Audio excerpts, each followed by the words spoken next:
السلام عليكم، ازيكم يا حبايبي؟ اخباركم ايه؟ ان شاء الله هنعمل مع بعض النهارده السينابون بطريقه سهله خالص. بس في الاول ما تنسوش قبل ما نبدا، اللي لسه ما اشتركش في القناه يا ريت يشترك فيها وتفعلوا زر الجرس عشان يوصلكم كل جديد، ولو عجبكم الفيديو تضغطوا لايك.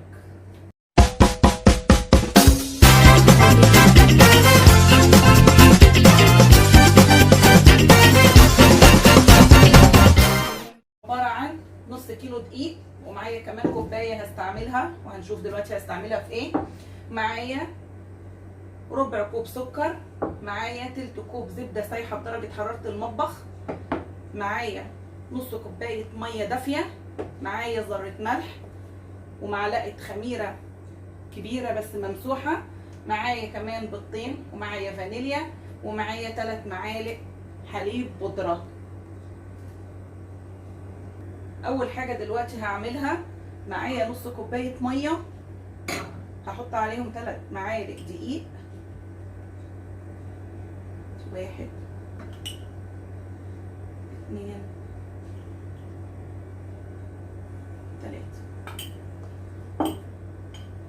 وهقلبهم مع بعض واحطهم على نار هاديه خالص. وده هستعمله كمحسن لكل المخبوزات مش بس للسينابون، اي مخبوزات ده محسن طبيعي بيدي للعجينه، بيخليها طريه ويخليها تقعد معانا مده اطول من غير ما تنشف ولا يحصل لها اي حاجه. زي ما احنا شايفين قلبته، حطه بقى على نار هاديه واستمر في التقليب لحد ما يبقى لونه ابيض شفاف.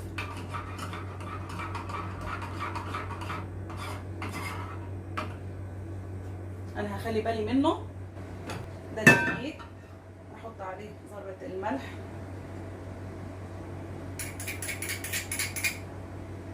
احط عليه معلقه خميره،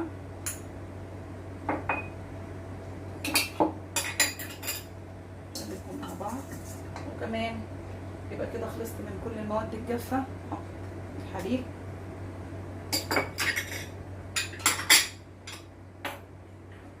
والسكر، نقلبهم بقى.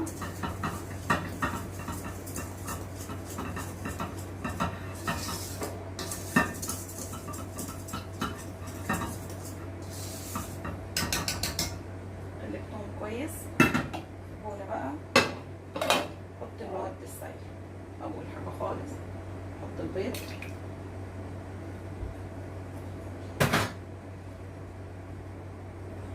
معلقه الفانيليا، واحط الزبده،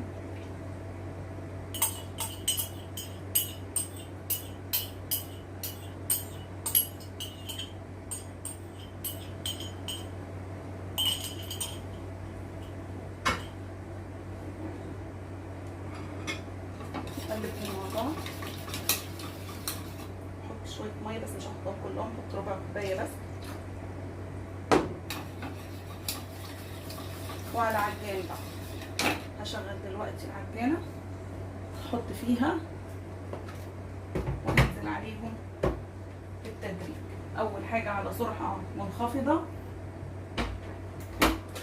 وبعد كده هعلي السرعه بالتدريج. هنا بدات خلاص تمتزج مع بعضها، هنزل عليها دلوقتي بالمحسن اللي انا عاملاه عشان اكملهم عجن مع بعض. ملحوظه بقى مهمه يا جماعه، العجينه لازم تتعجن كويس جدا، يعني لازم تخدميها كويس وانت بتعجنيها. وكمان العجينه ما بتبقاش ولا خفيفه ولا تقيله. ودلوقتي زي ما احنا شايفين انا عجنتها. انا عايزه العجينه كده يا جماعه بتلزق في الايد، مش عايزاها تبقى ناشفه. وزي ما احنا شايفين برضه انا استخدمت الدراع ده في العجن. ادي العجينه شايفين ما شاء الله اتخدمت كويس جدا.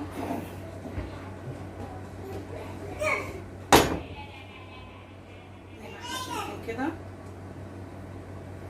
مش بتلزق في الايد قوي زي ما احنا شايفين. دلوقتي بقى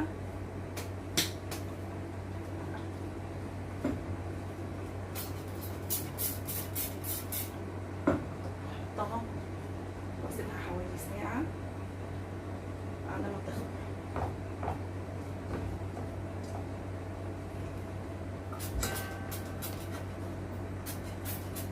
وده شكلها بعد ما خلصناها ورشيت على وشها شوية زيت. ملحوظة يا جماعة قبل ما انسى، انا استعملت نص كوباية المية كلها. دلوقتي بقى هغطيها واسيبها حوالي ساعة لحد ما تخمر كويس قوي وحجمها يتضاعف. بعدين ما تخمر هجهز الحشوة الأولى اللي احنا هنحشيها بيها.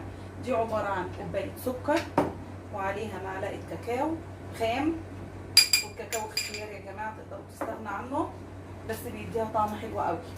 ودي معلقة ونص قرفة ناعمة. دي الحشوة الأولى. نقلبهم بقى مع بعض. بس المفروض ان احنا بنستعمل لها سكر بني، بس لو مش متواتر عادي سكر ابيض عادي خالص. وممكن تجيبي مع كوبايه السكر معلقه عسل اسود وتقلبيهم مع بعض كويس، ويبقى انت كده حصلتي على السكر البني. بس انا هستعمل سكر ابيض عادي خالص، مفيش اي مشكله. زي ما احنا شايفين الكاكاو والقرفه بيدوا اللون اللي احنا عايزينه.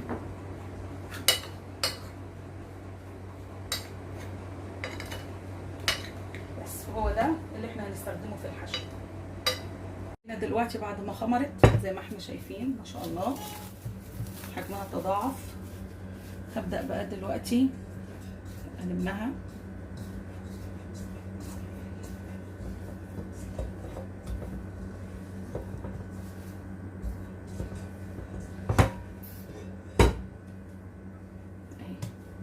انا عايزاها كده زي ما احنا شايفين.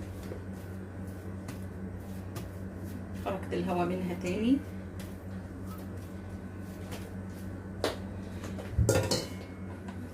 هنا بقى انا هستعمل الحشو اللي احنا قلنا عليه. هبطن بقى الارض كده، هبطن قصدي الرخامه.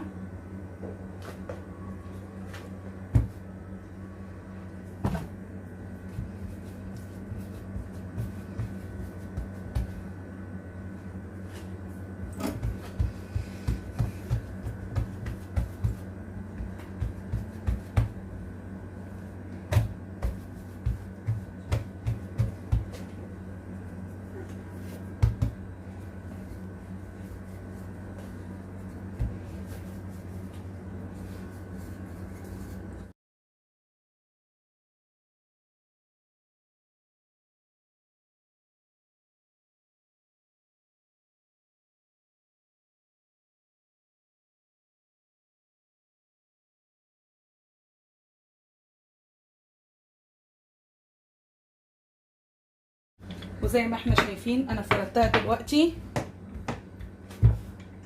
على شكل مستطيل زي ما احنا شايفينها كده. هنزل بقى عليها بحوالي 5 أو 6 معالق زبده. اهم حاجه ان انا ابطنها بالزبده كويس وادهنها كويس. دي اهم خطوه فيها عشان الحشو اللي عليها يثبت. والزبده لازم تكون بدرجه حراره المطبخ. هو هنا بس عشان درجه الحراره عاليه قوي فالزبده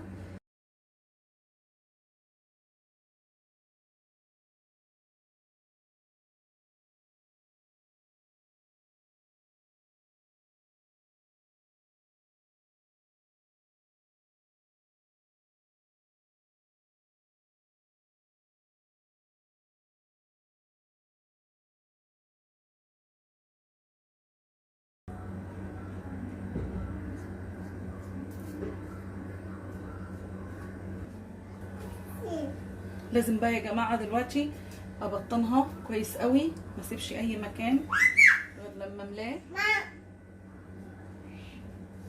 هنبدا نلف رول بالراحه خالص. لازم نلفه يا جماعه بالراحه.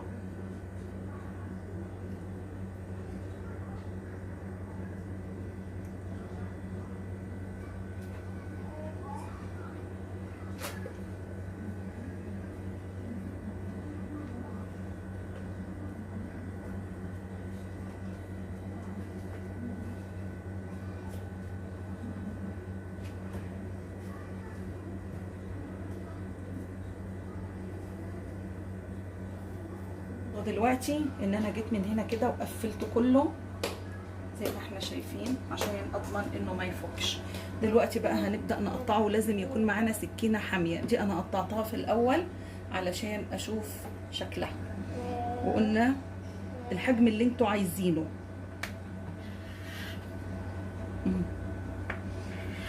انا كده تقريبا كله نفس الحجم زي ما احنا شايفين شكله. شايفين عامل ازاي؟ هرصه بقى في صينيه مربعه وهنشوفه تاني. قطعتها دلوقتي، هي محتاجه تقعد حوالي من ربع ساعه لتلت ساعه علشان تخمر تاني.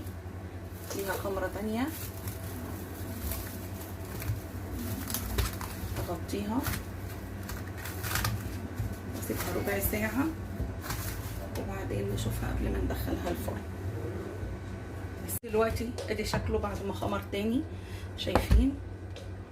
دلوقتي بقى هدخله الفرن، بس في حاجه مهمه لازم نعملها قبل ما ادخله الفرن. بمعلقه كده هتكه بس من النص شويه عشان اللي خمر قوي وطلع ده. ادخله تاني.